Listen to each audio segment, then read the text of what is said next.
3. A ciência moderna nos primórdios. A ciência exerceu papel de grande destaque na situação que temos delineado. O que nos importa reconhecer, entretanto, é que a ciência moderna, em seus primórdios, foi o produto daqueles que viveram no consenso e cenário do cristianismo. Um homem como J. Robert Oppenheimer, por exemplo, a despeito de não ser cristão, compreendeu este fato. Afirmou que o cristianismo era necessário para dar origem à ciência moderna. O cristianismo era necessário para o começo da ciência moderna pela simples razão de que o cristianismo criou um clima de pensamento que colocou o homem em posição de investigar a forma do universo. Jean-Paul Sartre, nascido em 1905, afirma que a grande questão filosófica é que algo existe e não que nada existe. Não importa o que pensa o homem, ele tem de se haver com o fato e o problema de que há algo que realmente existe. O cristianismo oferece uma explicação do porquê desta existência objetiva. Em contraste com o pensamento oriental, a tradição hebraico-cristã afirma que Deus criou um universo real fora de si mesmo. Não estou atribuindo à expressão fora de si mesmo uma acepção espacial. Quero apenas dizer que o universo não é uma extensão da essência de Deus. Não é simplesmente um sonho de Deus. Algo existe realmente para se pensar, com que se tratar e investigar, revestido de uma realidade objetiva. O cristianismo outorga a certeza da realidade objetiva e de causa e efeito, certeza suficientemente sólida para que sobre ela se assente o fundamento do saber. Destarte, existem realmente o objeto e a história e a causa e o efeito. Ademais, muitos dos primeiros cientistas tiveram a mesma perspectiva geral de Francis Bacon, 1561-1626, que afirmou, na obra Novum Organum Scientiarum, o novo órgão das ciências, o homem, pela queda, decaiu ao mesmo tempo do estado de inocência e do domínio sobre a natureza. Ambas essas perdas, entretanto, podem ser mesmo nesta vida reparadas em parte. A primeira pela religião e pela fé, a segunda pelas artes e ciência. Portanto, a ciência como ciência e a arte como arte foi admitida, no melhor sentido, como atividade religiosa. Nota-se na citação supra o fato de que Francis Bacon não via a ciência como autônoma, pois se situava no ambiente de revelação das Escrituras, ao ponto da queda. Todavia, dentro desta forma, a ciência e a arte era livre e de valor intrínseco, não só diante dos homens, como também de Deus. Os primeiros cientistas compartilharam também da perspectiva do cristianismo na crença de que há um Deus racional, que criou um universo racional e, portanto, o homem, mediante o uso da própria razão, possui a capacidade de descobrir a forma do universo. Essas contribuições são de alta monta, que nós, odiernamente tomamos por fatos óbvios, deram surto à ciência moderna em seus primórdios. Seria, não há dúvida, uma grande questão se os cientistas do presente, que operam sem estes pressupostos e motivos, teriam ou poderiam ter dado início à ciência moderna. A natureza teve que ser libertada da mentalidade bizantina e ser restaurada a uma correta ênfase bíblica. E a mentalidade bíblica é que deu origem à ciência moderna. A ciência nos seus primórdios era uma ciência natural, porque tratava de coisas naturais, mas longe estava de ser naturalista, pois, embora sustentasse a uniformidade das causas naturais, não concebia Deus e ao homem como presos dentro do mecanismo. Tais cientistas nutriam a convicção, primeiro, de que Deus propiciou o conhecimento ao homem, conhecimento de si próprio e também do universo e da história, e, segundo, de que Deus e o homem não eram partes do mecanismo e poderiam afetar a operação do processo de causa e efeito. Dessa forma, não havia uma situação autônoma no andar de baixo. Assim se desenvolveu a ciência, uma ciência que tratava do mundo natural e real, que, porém, ainda não se havia tornado naturalista. Kant e Rousseau. Após o período Renascença-Reforma, o estágio crucial imediato é atingido na época de Kant, 1724-1804, e de Rousseau, 1712-1778. Embora tenha havido, naturalmente, muitos outros no período interveniente que mereciam ser estudados.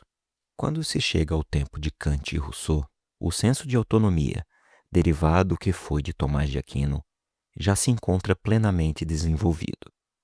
Destarte, descobre-se agora que o problema se formulara em termos diferentes. Esta mudança de termos na formulação evidencia por si o desenvolvimento do problema. Enquanto os homens haviam previamente falado de natureza e graça, a essa altura já não mais restava qualquer ideia de graça. O termo não mais se encaixava. O racionalismo estava já agora bem desenvolvido e entrincheirado. Nenhum conceito de revelação subsistia em qualquer área. Consequentemente, o problema se definia agora não em termos de natureza e graça, mas de natureza e liberdade. Liberdade, natureza. Mudança titânica é esta, que expressa uma situação secularizada. A natureza devorou totalmente a graça, e o que lhe foi deixado em seu lugar no andar de cima foi o termo liberdade. O sistema de Kant se rompeu de encontro ao rochedo da tentativa de descobrir uma fórmula, qualquer fórmula, para se estabelecer uma adequada relação entre o mundo fenomenal da natureza e o mundo numeral dos universais. A linha divisória entre os andares superior e inferior é agora muito mais espessa, e logo, bem logo, ainda mais espessa ficará.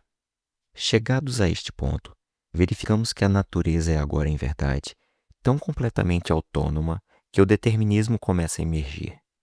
Previamente, o determinismo confinara-se quase sempre à área da física, ou, em outras palavras, à porção mecânica do universo. Contudo, embora o andar inferior implicasse a todo tempo um certo determinismo, havia ainda assim um tenso anelo pela liberdade humana. Entretanto, agora também a natureza humana se via como autônoma. No diagrama, tanto a natureza como a liberdade são agora autônomas. A liberdade do indivíduo se concebe não apenas como liberdade, sem a necessidade de redenção, mas ainda como liberdade absoluta.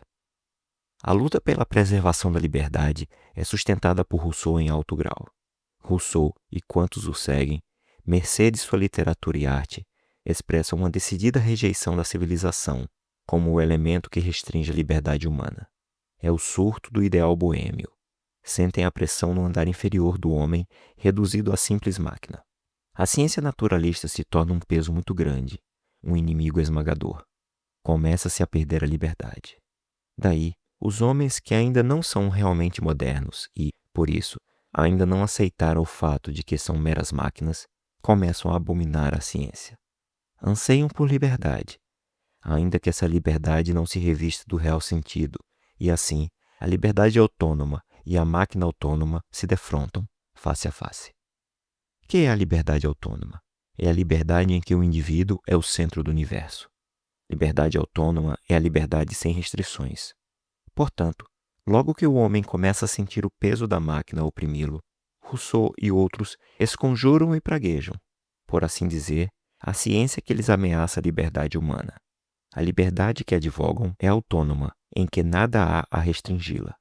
É a liberdade sem limitações. É a liberdade que não mais se ajusta no mundo racional. Apenas espera e tenta fazer pela força da vontade, com que o indivíduo finito seja livre. E tudo o que resta é expressão própria, expressão pessoal.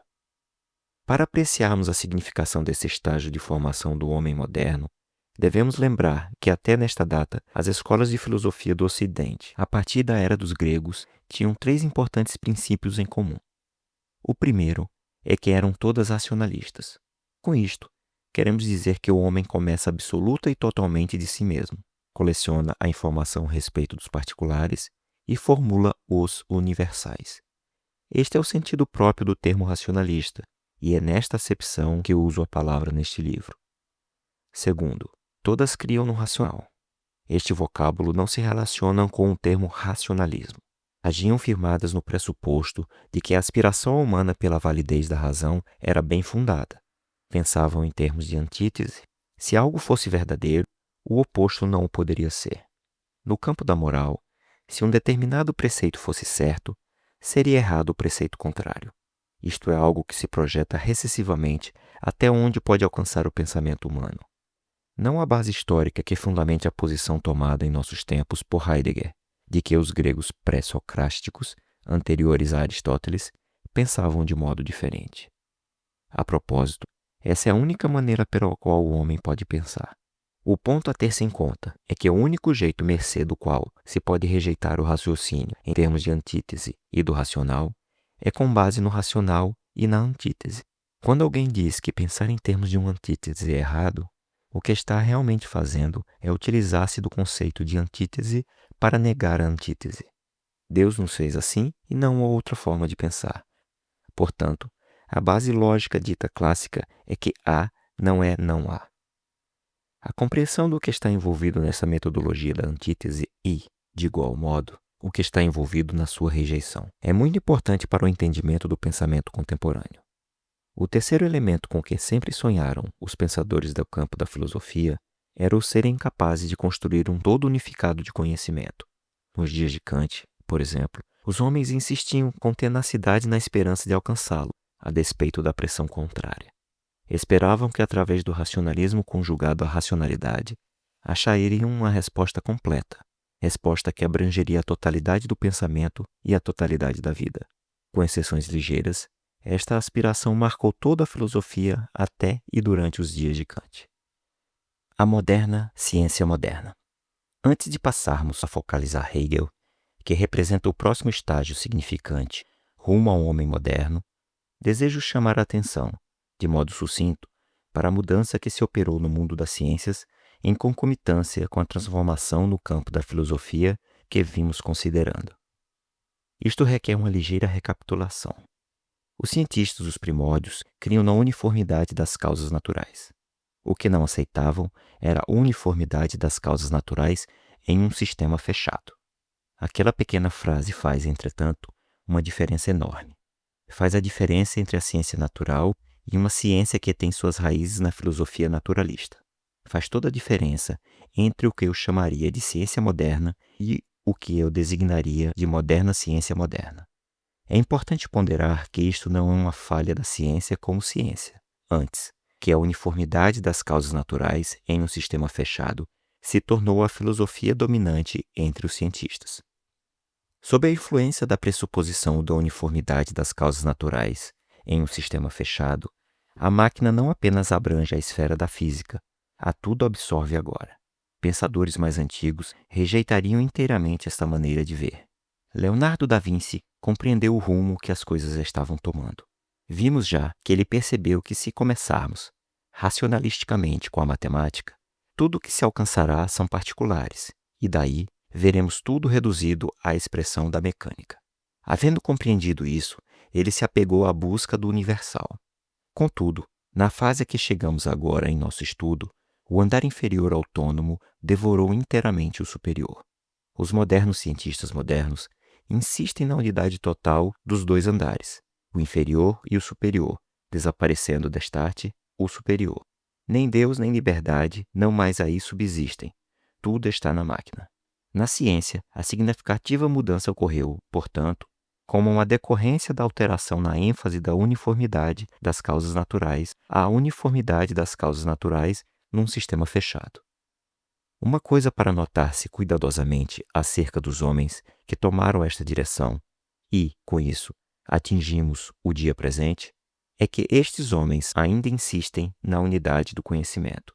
Eles seguem ainda o ideal clássico da unidade. Qual, porém, o resultado de seu anseio por um campo unificado? Vemos que incluem em seu naturalismo não mais apenas a física, também a psicologia e a ciência social estão agora incorporadas à máquina. Afirmam que deve haver unidade, não divisão. Entretanto, o único modo de atingir-se unidade nesta base é excluindo simplesmente a liberdade. Desta sorte, ficamos com um mar determinista sem praia. O resultado de buscar-se uma unidade com base na uniformidade das causas naturais num sistema fechado é que a liberdade já não mais existe. A realidade é que o próprio amor já não subsiste. Sentido, na velha acepção do homem a desejar significado, não mais perdura.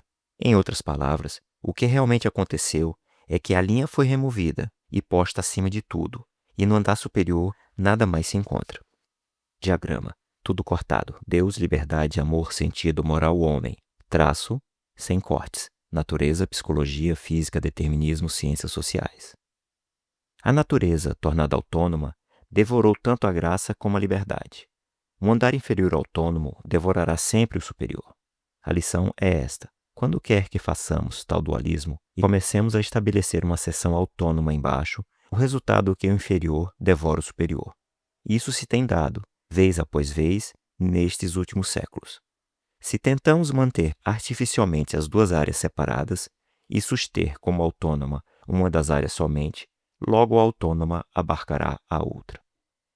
A moderna moralidade moderna. Isto, é claro, tem repercussão na esfera da moral. Os escritores pornográficos do século XX traçam todos sua origem ao Marquês de Sade, 1740-1814. Odiernamente, no presente século, é Sade festejado como figura assaz importante, não mais simples autor de livros escabrosos. Há uns 20 ou 30 anos, se alguém na Inglaterra fosse apanhado com uma das suas obras, corria o risco de ver-se em dificuldades com a lei. Hoje, passou a ser vulto eminente nos domínios do drama, da filosofia, da literatura. Na atualidade, todos os escritores escuros, nihilistas, os autores de protesto e revolta, voltam-se para Sade. Por quê? Não apenas porque era um autor escabroso, ou mesmo porque lhes ensinara como utilizar-se da literatura erótica ou sensual como veículo às ideias filosóficas, mas ainda porque, basicamente, era um determinista químico. Percebeu a direção que as coisas haveriam de tomar quando o homem é reduzido ao mecanismo. As conclusões que tirou foram estas: se o homem é determinado, então o que é certo.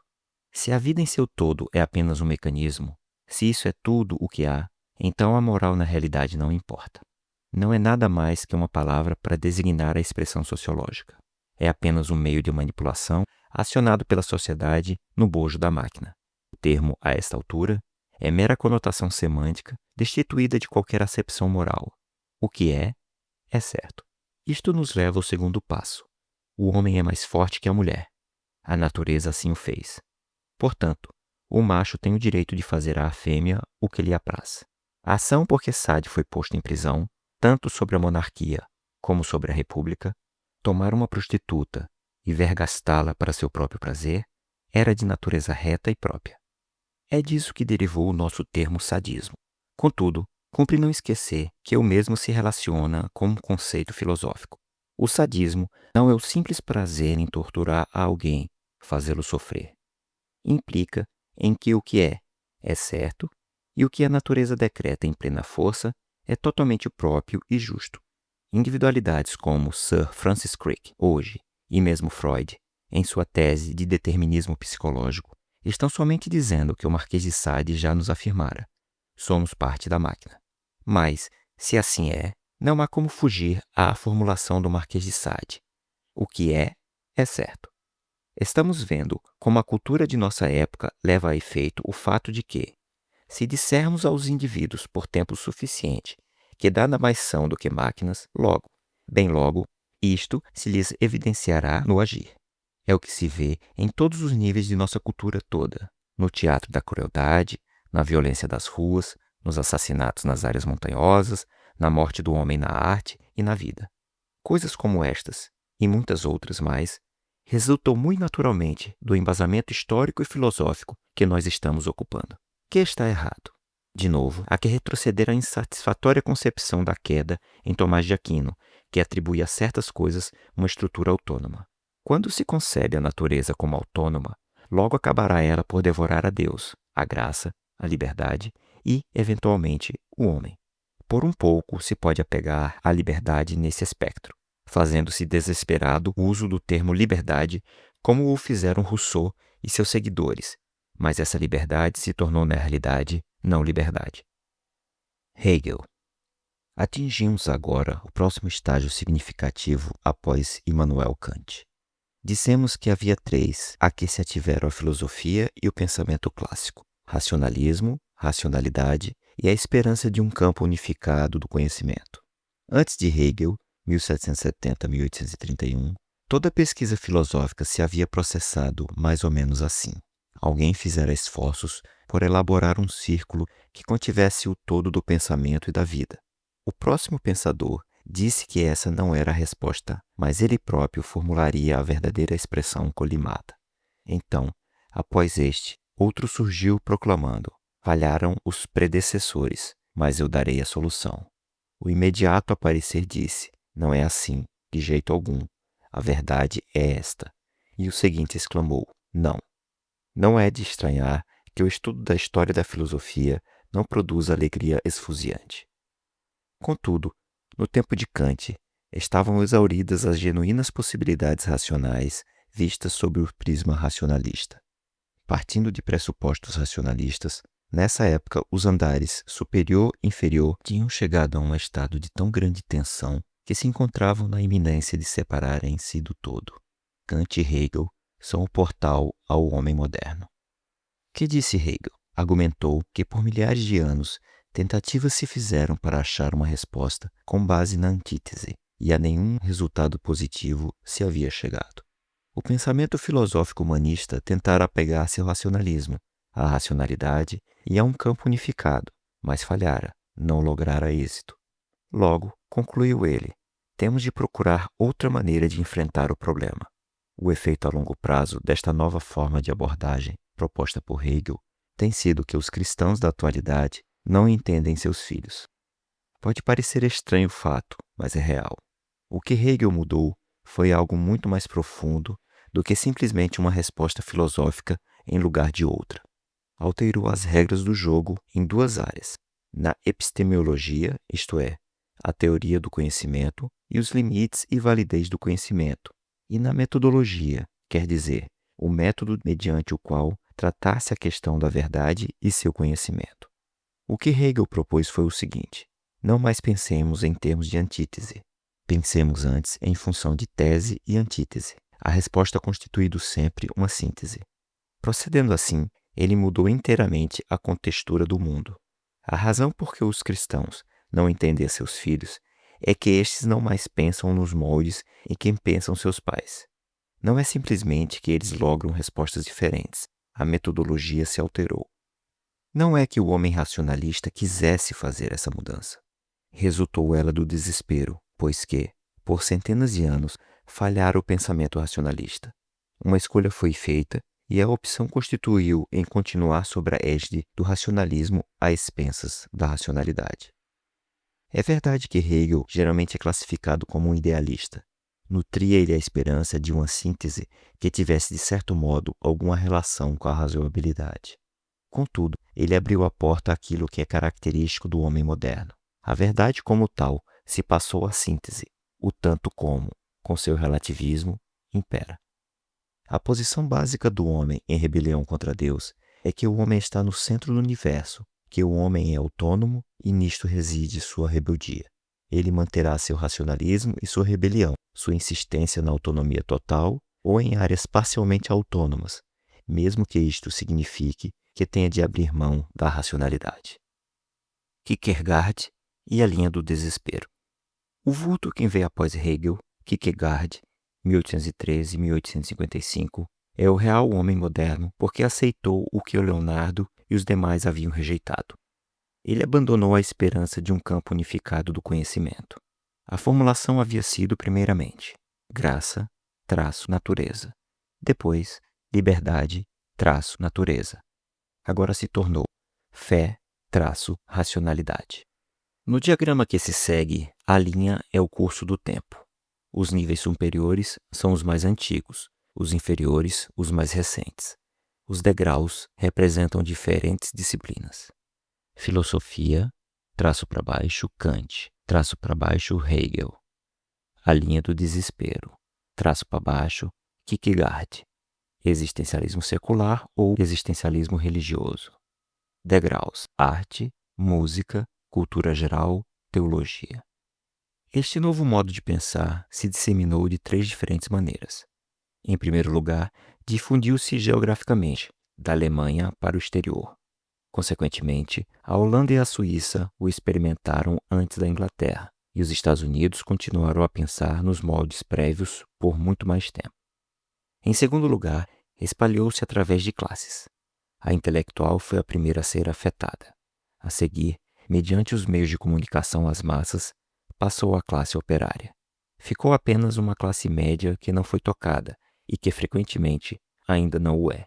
É um grupo que, em muitas maneiras, representa um produto da reforma. É algo por que render-se graças como fator de estabilidade.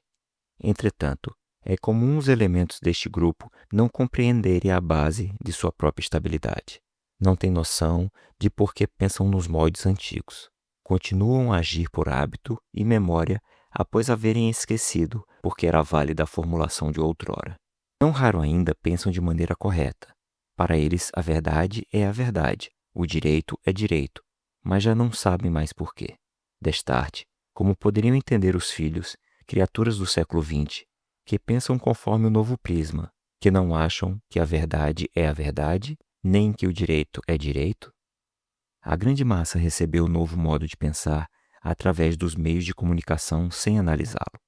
E tanto pior para eles, porque foram atingidos diretamente, porquanto o cinema, a televisão, os livros que leram, a imprensa, as revistas, foram todos infiltrados pelas novas formas de pensamento sem que houvesse análise ou crítica. Interposta como que num bolsão entre os intelectuais e a classe operária, encontra-se a classe média superior. Sem dúvida, uma das dificuldades é que a maioria de nossas igrejas se enquadra nesta faixa de classe média superior, e daí a razão por que os cristãos não estão entendendo os próprios filhos é que estes estão sendo educados em função do outro modo de pensar. Não é simplesmente que pensam coisas diferentes, pensam de maneira diferente. É que sua maneira de pensar sofreu mudança de tal ordem que, se lhe dissermos que o cristianismo é verdadeiro, a sentença não significa para eles o mesmo que para nós. Em terceiro lugar, disseminou-se esse modo de pensar mediante sucessivas disciplinas, como se representou no diagrama precedente. A filosofia, em seguida a arte, depois a música, então a cultura geral, que se poderia dividir em determinado número de áreas. A teologia vem por último. Na arte, por exemplo, temos os grandes impressionistas, Van Gogh, 1853-1890, Gauguin, 1848-1903, e Cézanne, 1839-1906. Seguem-se os pós-impressionistas, e assim nos achamos em pleno mundo moderno. Na música, Debussy, 1862-1918, é o vestíbulo. Na cultura geral, pode-se pensar em figuras tal como T.S. Eliot em seus primeiros tempos. O vulto que abriu os portais da teologia foi Karl Barth. No livro The God Who Is There, O Deus que Está Presente, Londres, 1968, mostrei com pormenores o desenvolvimento processado abaixo da linha de desespero nestas áreas: filosofia, arte, música, cultura geral e teologia, desde o tempo quando baixaram esta posição até o presente. Denomina esta linha no diagrama como a linha do desespero. Não que todos quantos se subpõem à linha pranteiam e clamem, ainda que alguns, como o pintor Francis Bacon, o façam. Jacomete assim procedeu, morreu em pranto. Que é este desespero? É resultante da perda da esperança de uma resposta unificada ao conhecimento e à vida. O homem moderno continua a apegar-se ao racionalismo e à revolta autônoma que o caracteriza, embora para assim agir, tende a abrir mão de qualquer esperança racional de uma resposta unificada. No período precedente, os homens de cultura não desistiam da racionalidade e da esperança de um campo unificado de conhecimento. O homem moderno, porém, abandonou de todo a esperança de unidade e vive em desespero. O desespero de não mais pensar que aquilo que tem sido sempre a aspiração dos homens é de modo algum possível.